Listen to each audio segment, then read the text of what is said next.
Right. போன அமைப்பில் எப்படி சுற்றுவட்டம் அமைக்கிறது இல்லையா? பக்கங்களை தொட்டு செல்லும் வட்டம், ஒரு பக்கத்தை தொட்டு செல்லும் வட்டம் விளங்கப்படுத்தினா. இதில் எல்லாம் அந்த சுற்றுவட்டம் மட்டும் கீறீங்க, 3 புள்ளி தொட்டு செல்லும் வட்டம். இதை வச்சுக்கொண்டு எப்படி தொடலி கேள்வி வரலாம்? தொடலி அமைக்கிறேன். ரைட். இப்போ உங்களுக்கு கேட்கலாம், இதில் ஏனும் புள்ளிக்கு தொடலி ஒன்றை அமைக்க, ஏனும் புள்ளிக்கு தொடலி ஒன்று அமைக்க. தொடலி என்ன? மையத்திலிருந்து வட்டத்தின் விளிம்புல வரையப்பட்ட கோடுக்கு தொடுபுள்ளிக்கு அமைக்கப்பட்ட கோணம் தானே தொடலி இல்லையா?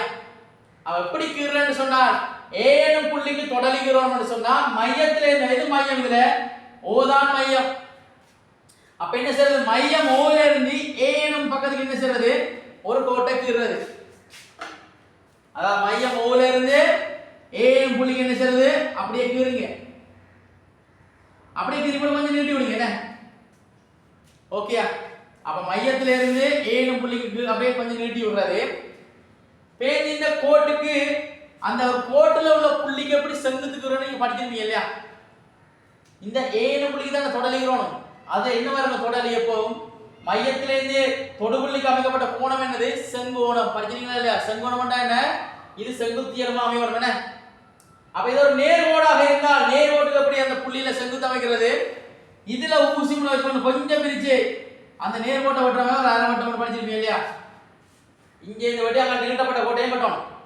பேருந்து கொஞ்சம் வட்டவாளை பிரிச்சு இதுல வச்சுக்கொண்டு இங்க ஒரு வெட்டு, அந்த கோட்டுக்கு அப்படியே கீழே ஒரு வெட்டு, பேருந்து இங்க ஒரு வெட்டு, பேருந்து அப்படியே இங்க ஒரு வெட்டு. இந்த புள்ளியை என்ன செய்யறது? கீர்னிங்கன்னு சொன்னா இந்த ஏ என்ற புள்ளி என்ன செய்யும்? தொட்டி செல்லும். இதை பாகமான வச்சு அளந்தீங்கன்னா என்னவா இருக்கலாம்? 90 பாகையாக இருக்கும் இல்லையா? அதான் தொடலி.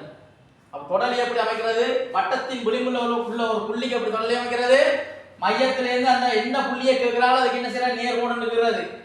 அதை விட்டு தாண்ட மாதிரி அந்த நேர்கோடுல இருக்கிற அந்த ஏழு புள்ளிக்கு என்ன செய்யறது? செங்குத்து சமராக இருந்தீங்கன்னு சொன்னால் அதான் என்னது? தொடலி. ஓகேயா? ரைட். அடுத்த தொடலில என்ன பண்றீங்க? அதையும் டக்குனு சுருக்கமா சொல்லிட்டு முடிக்கிறேன்னா, அதாவது ஒரு தொடலிக்கு ஒரு வெளிப்புள்ளியிலிருந்து ஒரு வட்டத்துக்கு தொடலிகளை அமைத்தல். என்ன?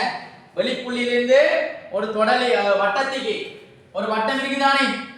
ஒரு வட்டம் இருக்கு, நடுவில் மையம் இருக்கு அல்லவா? இதுல ஒரு வெளிப்புள்ளி ஒன்று இருக்கு. சார், இதுல ஏ என்ற புள்ளி என்ன? ஏ என்ற புள்ளியில இருந்து இந்த வட்டத்துக்கு தொடலிகள் அமைத்தல். எத்தனை தொடலி அமைக்கலாம்? இப்படி ஒரு தொடலி, இப்படி ஒரு தொடலி, அவ்வளவுதான் அமைக்கலாம். எப்படி கீறுன்றதை மட்டும் பாருங்க. எதுல இருந்து அமைக்க சொல்றானோ அந்த 2 புள்ளியை நினைச்சு விடுங்க. மையத்தையும் அந்த ஏ என்ற புள்ளியை என்ன செய்யுங்க? அப்படியே இணைங்க. ரைட், இணைச்சாச்சு இல்லையா? இந்த ஓ ஏ என்ற புள்ளிக்கு செங்குத்து சமராக கீறுங்க. அதுக்கு தெரியுதானே? O, A என்ற 2 புள்ளிக்கு செங்குத்து சமம் எப்படி கீறுறது தெரியுதானே? அப்ப இதுல ஊசி முனை வச்சுக்கொண்டு வட்டவாண்ட பென்சில் முனை இது வரைக்கும் நிறுத்துறது. அது முக்காசுரம். மேலே ஒரு வெட்டு, அந்த கோட்டு கீழே ஒரு வெட்டு. அதே அளவு ஏழு வச்சுக்கொண்டு இப்படி ஒரு வெட்டு, பேசி இப்படி ஒரு வெட்டு. அந்த புள்ளியை இந்த புள்ளியை என்ன செய்யறது? இணைச்சிங்கடா இவர் செங்கோணமா வருவார். என்ன அர்த்தம்?